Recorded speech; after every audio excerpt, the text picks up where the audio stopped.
Liam stands in the driveway of his mother's house on a quiet Tuesday morning, watching two paramedics help Dorothy into the passenger seat of his car. She is going into permanent residential care today after 6 long weeks on a waiting list and one very difficult conversation with the whole family present.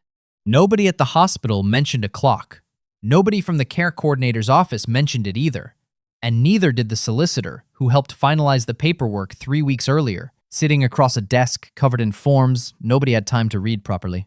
But a clock starts anyway, the moment that car pulls out of the driveway, and it runs for exactly 2 years, whether anyone in the family is watching it or not. Dorothy's house is worth $900,000 on today's market. She holds $50,000 in savings, built up slowly over 4 decades of careful budgeting, one term deposit at a time. And for the next 2 years, Centrelink is going to treat that house as though it simply does not exist on any form. That sounds like straightforwardly good news, and for the most part, it genuinely is, on paper. But there is a catch built directly into the exemption, and almost nobody explains it before those 2 years start ticking down. Day 1. Dorothy moves into care. Under the assets test, her former home is exempt for 2 years, starting from today's date, the day she was admitted. So only her $50,000 in savings counts toward her age pension assessment, nothing else on the ledger. $50,000 is comfortably under the $333,000 threshold for a single homeowner. So Dorothy, right now, keeps her full pension. $31,223 a year, indexed twice annually, completely unchanged from the payment that landed last month. Here is the part almost nobody explains, and it matters more than it sounds like it should. Dorothy is still classified as a homeowner, even though she will genuinely never live in that house again, not for a single night. It matters far more than people assume it will, because a homeowner's threshold sits at $333,000 flat, indexed each March and September without fail. A non-homeowner's threshold, by direct contrast, sits at a full $600,000. Dorothy is handed the lower of the two numbers, not the higher one. For the entire 2 years, her home stays exempt from the assets test. Call it the Phantom Homeowner Rule, because that is exactly what it is, a status that follows the person, not the roof over their head. The house cannot help her financially in any practical way, and it cannot pay a single one of her bills on her behalf. But it still locks her into the stricter of the two tests, as though she still walked through that front door every evening. 6 months in, Liam has been driving over most Sundays to pay Dorothy's council rates every quarter and keep the lawn mowed, whether he feels like it or not. The house sits completely empty. Her pension has not moved a single dollar. 18 months in now, and the exemption is still quietly running in the background, untouched.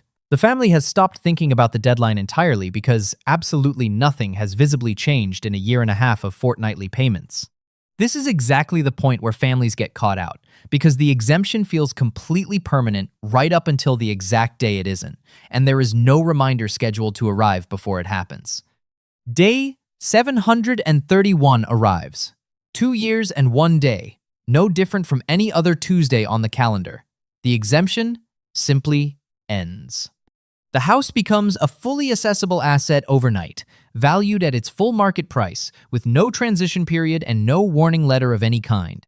So run the numbers with me now, slowly and carefully, one at a time, because this is genuinely the entire video compressed down into 4 figures.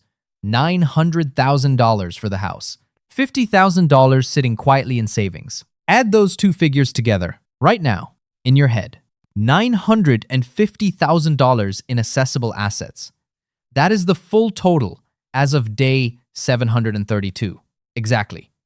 Now compare that total against the cutoff for a single homeowner, the point where the pension stops entirely. $733,500, precisely, as of the 1st of July.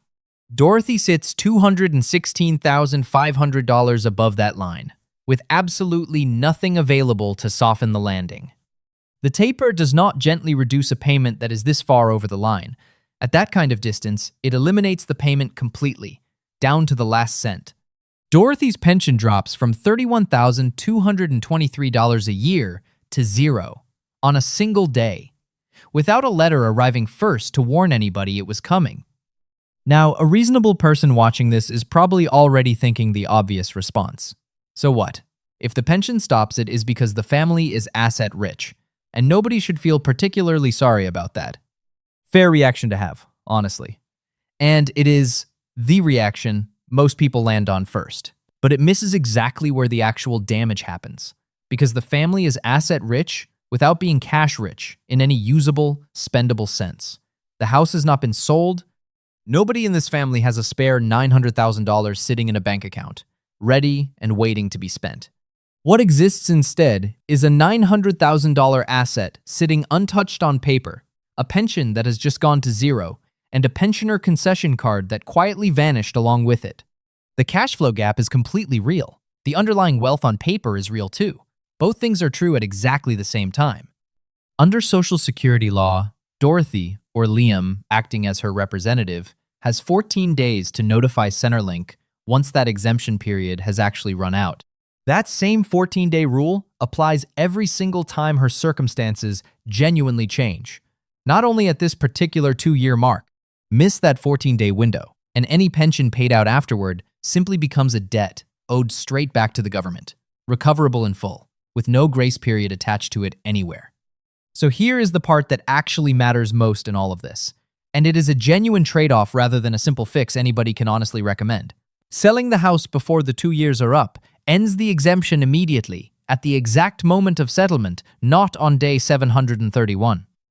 Which means, if Liam and Dorothy decide to sell early, deliberately getting ahead of the looming cliff, they lose the exemption sooner than the full 2 years would ever have given them. In exchange for that earlier loss, they convert the house into cash they can actually spend on real, immediate costs. Sell late instead, and they keep the exemption running for its complete, full 2-year length without giving up a single day of it. But they hit the cliff on day 731 with no cash in hand and no pension coming in, both problems landing on the very same day, with no way to stagger them apart. There is simply no version of this situation where both the full exemption and the liquidity arrive on the same calendar date. Every single family navigating this situation is trading one thing against the other, whether anybody ever sits down and explains it to them clearly or not. And there is an entirely second system running quietly underneath this one, and almost nobody ever separates the two apart. The aged care means test, which is the one that sets Dorothy's ongoing daily fees, is not the same test as the Centrelink pension assessment. For aged care fee purposes, the former home is assessed differently again, capped at a fixed figure of around $210,000, no matter what the house would actually sell for on the open market. 2 different departments, 2 completely different numbers, both of them quietly running against the very same house, at the exact same time, without the 2 departments ever comparing notes. So if you are navigating this for a parent of your own right now, or expect to be soon, the date that actually matters most is not today's date at all. It is the calendar date sitting exactly 2 years from the day they walked out that front door for good, and what happens next depends entirely on whether you sell before that date or after it. Liam marks that date on the kitchen calendar in his mother's now empty house, carefully tracing over it twice, before he locks up and leaves for the last time this visit. 2 years from today, almost to the exact day. Tell me in the comments whether you already knew the exemption ends at settlement if you sell early, rather than on the 2-year date printed neatly on that kitchen calendar.